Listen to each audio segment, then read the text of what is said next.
வணக்கம். ஸ்ரீபிரம்மாவின் உள்நிலை புரிதல் தெளிவாக இருந்ததால் வெளி சூழ்நிலைகளை பற்றி அவர் கவலைப்படவில்லை. தியானலிங்க பணிக்கான திட்டங்களை நிறைவேற்ற முடியாத ஆற்றாமையால் நடமாடும் எரிமலையாக இருந்தார் சத்குரு ஸ்ரீபிரம்மா. சமூக சூழ்நிலை காரணமாக தியானலிங்கம் அமைக்க தடைகள் உருவாவதை கண்ட ஸ்ரீபிரம்மா கோபத்தின் உச்சிக்கே சென்றார். அவரின் ஆவேசத்தை கண்டு கிட்ட நெருங்கவே மக்கள் அச்சம் கொண்டனர். அவரும் கால் போன போக்கில் நடக்கத் தொடங்க பயணம் ஒரு இடத்தை நோக்கி அவரை ஈர்க்க கடப்பாவில் ஒரு கோவிலை அடைந்தார். அந்த இடமே அவர் குருநாதர் பழனி சுவாமிகள் நடமாடிய இடம். அவரின் ஆத்ம சாதனையால் உண்டான உஷ்ணமான சக்தி நிலையால் கோவில் பூசாரிகள் கூட கோவில் பக்கம் வராமல் இருந்தனர். சில கர்ம வினையின் காரணமாக 2 ஆண்டுகளில் உடலை விட வேண்டிய சூழலில் தியானலிங்கம் அமைக்க திட்டங்களை தெளிவாக வரைந்தார் சத்குரு ஸ்ரீபிரம்மா. யார் யார் இதில் இடம்பெற வேண்டும், அவர்கள் யார் கருவில் உருவாக வேண்டும், எப்போது தன்னிடம் வந்து சேர வேண்டும் என்று தெளிவாக திட்டம் வகுத்தார். அதன் பின் வெள்ளியங்கிரிக்கு வந்த ஸ்ரீபிரம்மா அங்கே கூடியிருந்த மக்களிடம் இவன் திரும்ப வருவான் என உரக்க சொல்லிவிட்டு குருநாதரின் சமாதியில் அமர்ந்து மீண்டும் ஒரு முறை தன் தியானலிங்க பணிக்கான திட்டத்தை சரிபார்த்துவிட்டு வெள்ளியங்கிரி மலையின் 7வது மலையில் மீன்வாய்ப்பாறை பகுதியில் அமர்ந்து 7 சக்கரங்கள் வழியாக ஒளி வடிவமாக உடலை விட்டு வெளியேறினார். இன்றைக்கும் இந்த பாறையில் அமர்ந்து தியானிக்கும் எவரும் அவரின் சக்தி நிலையின் அதிர்வை உணர்கிறார்கள். ஆண்டுகள் கடந்தன. அந்த இளைஞருக்கோ வயது 20 இருக்கலாம். தனது பெரும்பாலான நேரத்தை மலைகளில் காடுகளிலுமே பொழுதை கழித்து வந்தார். அவரின் கண்களில் ஒரு தேடல் இருந்தது. பறவைகளின் மொழியை ரசித்துக் கொண்டு மரம் செடி கொடிகளோடு மௌனமாக பேசி மகிழ்பவர் அந்த இளைஞர். ஒரு முறை கர்நாடக மாநிலம் பிலஹரி ரங்கண்ணா மலைத்தொடரில் சுற்றி கொண்டிருந்தார் அந்த இளைஞர்.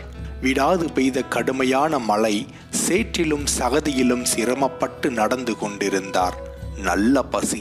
ஒரு கவளம் உணவு வயிற்றில் இறங்கினால் மட்டுமே நடக்க முடியும் என்ற நிலை. சுற்றுமுற்றும் பார்த்தார். ஒரு மேட்டில் ஆசிரமம் ஒன்று தென்பட்டது.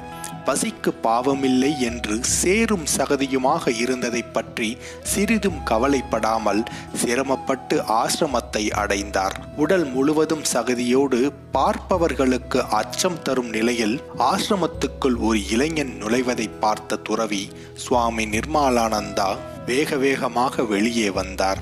அந்த இளைஞனை அதிர்ச்சியடையும்படியாக சற்றென்று குனிந்து சேறு பூசியிருந்த இளைஞனின் பாதங்களை தொட்டு தன் கண்களில் ஒற்றிக்கொண்டார். சுவாமி ஏன் அப்படி செய்தார் என்பது இளைஞனுக்கு மிக புதிராகவும் பிரமிப்பாகவும் இருந்தது. ஆனால் சாதாரண மனித தன்மையை விட ஒரு மேம்பட்ட நிலைக்கு சொந்தக்காரர் இந்த இளைஞர் என்பது முற்றும் உணர்ந்த சுவாமிக்கு தெரிந்துவிட்டது. அதைத்தான் அவரும் வெளிப்படுத்தினார். அந்த இளைஞரின் பெயர்தான் ஜெகதீசன். இவன் திரும்ப வருவான் என்று சொல்லி வெள்ளியங்கிரியில் உடலை விட்ட சத்குரு ஸ்ரீபிரம்மாவின் ஆத்மா மைசூரில் இருந்த டாக்டர் வாசுதேவ் அவர்களின் மனைவி ஸ்ரீமதி சுஷிலா அவர்களின் வயிற்றில் கருவாக உயிர் கொண்டது. இவை எல்லாமே கடப்பா ஆலயத்தில் ஸ்ரீபிரம்மா அவர்கள் திட்டமிட்டதுதான். இந்த தம்பதிகளின் கடைக்குட்டியாக அவதரித்தவர்தான் நம் சத்குரு. மிக இளம் வயதிலேயே சத்குருவின் நடவடிக்கைகள், செயல்பாடுகள் எல்லாம் வித்தியாசமாகவே இருந்தன. ஜெகதீஷ் எங்கே போயிட்டான் என்று அம்மா தேடிக்கொண்டே அலைவார். மரத்தின் உச்சியில் அமைதியாக அமர்ந்திருப்பார் ஜெகதீசன். மற்ற பையன்கள் மிக தீவிரமாக பாட புத்தகங்களை படித்து கொண்டிருக்க சத்குருவிற்கு படிப்பின் மீது ஈடுபாடு இல்லை. ஆனால் கால்பந்து, கபடி, கிரிக்கெட் என்று விளையாட்டுகளில் அதிக ஆர்வம் காட்டினார். சத்குருவிற்கு அசாத்திய நினைவாற்றல். ஒரு விஷயத்தை ஒரு முறை கேட்டாலே போதும், அப்படியே மனதில் பதிந்துவிடும்.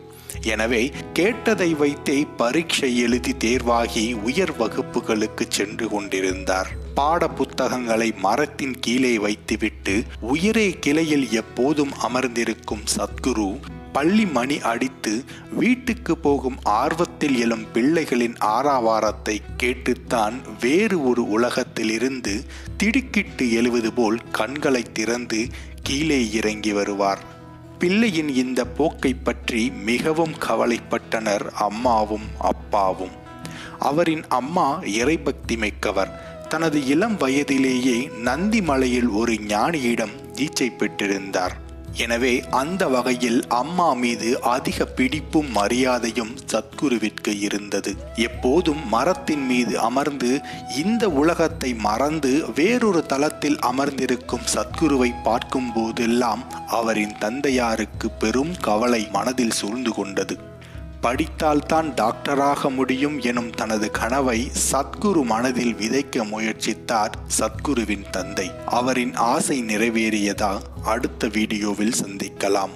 நன்றி.